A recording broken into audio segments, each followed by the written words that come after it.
नगरपालिकेची सर्वसाधारण सभेत विकास कामांवर चर्चा, परंतु विरोधकांचा सत्ताधाऱ्यांवर आरोप। नंदुरबार नगरपालिकेची सर्वसाधारण सभा आज नगराध्यक्षा रत्ना रघुवंशी यांच्या अध्यक्षतेखाली पार पडली।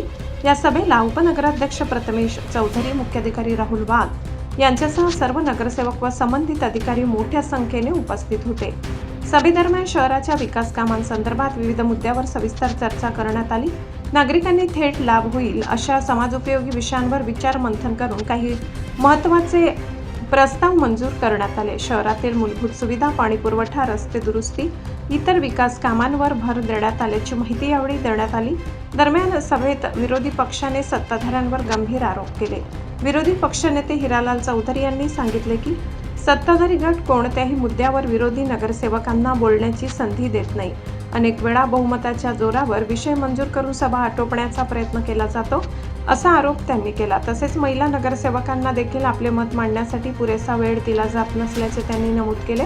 पत्रकारांनाही सभेत बसू दिले जात नसल्यामुळे पारदर्शकतेवर प्रश्नचिन्ह निर्माण होत असल्याचेही त्यांनी सांगितले। सत्ताधाऱ्यांचा कारभार मनमानी पद्धतीने चालत असल्याची टीका त्यांनी यावेळी केली। या आरोपांमुळे सभेत काही काळ तणावपूर्ण वातावरण निर्माण झाले होते, मात्र अखेरीस बहुमताच्या जोरावर काही विषयांना मंजुरी देत सभा संपन्न झाली। आमचे 1 ते 16 विषय आणि एक जादा विषय होते। सगळे विषय विकास कामांचेच होते। 2-1 विषयांना त्यांनी केला, विरोधकांनी त्याच्यावर चर्चा करून सर्व बहुमताने विषय आमचे पास झाले। 16 विषय होते आणि एक जास्तीत आयत्या वेळचा विषय 3ऱ्या नंबरला त्यांनी विरोध दर्शवला। खेळाची जागा पण त्या कॉलनीवाल्यांनी सांगितलं की आम्हाला आमची जागा द्या। तिथे ओपन प्लेस होते, आधीच कमी होते तिथे धरण वगैरे, तर ते शाळेला दिली होती, पण आता तिथं ओपन प्लेस तिथे नाहीच, तीच ओपन प्लेस होती, ती यांना दिलेली होती। सर्वप्रथम मी सर्व पत्रकार मित्रांच्या या पत्रकार परिषदेला स्वागत करतो। आज दिनांक 30 मार्च रोजी सर्वसाधारण सभा आयोजित करण्यात आली होती। या सभेत एकूण 16 विषय होते। 16 विषयापैकी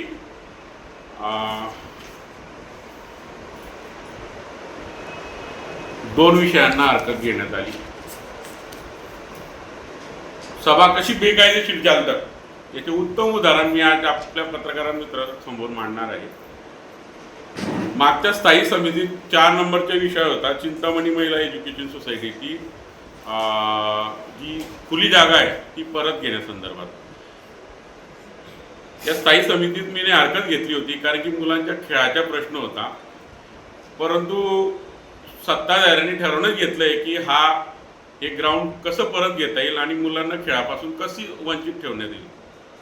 आणि या 4 नंबरच्या विषयासंदर्भात माननीय जिल्हाधिकाऱ्यांकडे आम्ही 308 प्रमाणे अपील दाखल केलं होतं 23 मार्च रोजी। अपील दाखल असताना सुद्धा हा पुन्हा सर्वसाधारण सभेत विषय घेण्यात आला की चिंतामणी महिला एज्युकेशनची जागा, खुली जागा परत घेणे। मी ह्या विषयाला लेखी हरकत घेतली आणि सांगितलं की याच्यात आम्ही या ठरावाला अपील दाखल केले आहे 308 अंतर्गत। हा न्यायप्रविष्ट विषय आहे। माननीय जिल्हाधिकारी यांच्या न्यायालयात हा विषय आहे। हा ठराव घेऊ नये, घेतल्यास हा बेकायदेशीर राहील, परंतु बहुमत असल्याने त्यांनी आरडाओरड करून तो विषय मंजूर करून घेतला आणि मी स्वतः आणि आमचे सर्व भारतीय जनता पार्टीच्या नगरसेवकांनी याला हरकत घेतली आणि हा एक विषय होता। आम्ही त्या ठरावाला विरोध केला। दुसरी गोष्ट, मागच्या स्थायी समितीमध्ये मी पत्रकारांना बसू दिलं नाही, पण माझ्या त्या मुलाखतमध्ये सांगितलं होतं की हे कसे बेकायदेशीर ठराव करतात। त्या 7 नंबरचा विषय होता मागच्या स्टँडिंगमध्ये। ती स्टँडिंग झाली होती 28/2/2026 रोजी मित्रांनो। 7 नंबरचा विषय आहे रूपा सेठ पार्क येथे डांबरीकरण करणे आणि इतर विषय। मी ह्या डांबरीकरण रस्त्याला विरोध केला होता, परंतु त्यांनी सांगितलं की हा टेंडर ओपन करायचे आहे, तर त्याला मंजुरी दिली होती। पण हा एक विषय हा मंजूर केला, परंतु यांनी त्याच्यानंतर म्हणजे याला तर मी प्रशासकीय अधिकाऱ्यांच्या याच्यात सहभाग आहे आणि बॉडीच्या पण आहे, जे सत्ताधारी आहेत, त्यांनी हा कसा बेकायदेशीर त्याच्यासोबत 21 रस्ते मंजूर करून घेतलं. आम्हाला ज्यावेळेस इतिवृत्त घेतलं त्यावेळेस लक्षात आलं.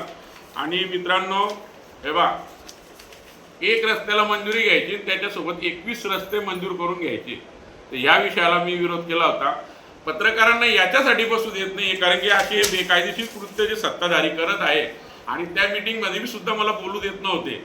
म्हणजे एवढी त्यांची सत्तेची मस्ती आहे की पत्रकारांनाही बसू नाही द्यायचे आणि बोगस विषय कसे मंजूर करून घ्यायचे आणि रेटून घ्यायचे. हा उत्तम उदाहरण, याची एक कॉपी मी आपल्याला देणार आहे. रुग्णालय आपलं हे पहिल्यापासून JPN रुग्णालय जिथं आपली जुनी नगरपालिका होती तिथं आहे आणि ते आरक्षण काढून यांना वाणिज्य म्हणजे व्यापारी उद्योगासाठी हे करायचे आहे.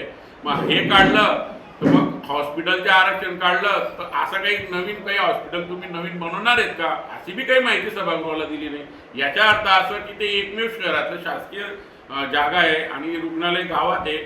तर हे आरक्षण काढायला आमचा विरोध आहे आणि आमची मागणी आहे, मी लेखी मागणी दिलेली आहे की याला मल्टी स्पेशालिस्ट हॉस्पिटल सोयी सुविधायुक्त बनवावं. याला आमचा पाठिंबा राहील आणि गोरगरिबांना त्यांच्या सुविधांपासून आपण वंचित ठेवू शकत नाही, कारण की लोकांनी तुम्हाला सत्ता दिली आहे, त्याचा दुरुपयोग करू नये एवढी माझी त्यांना विनंती राहील. वीरेंद्र गिरासे, तापी परिसर न्यूज, नंदुरबार.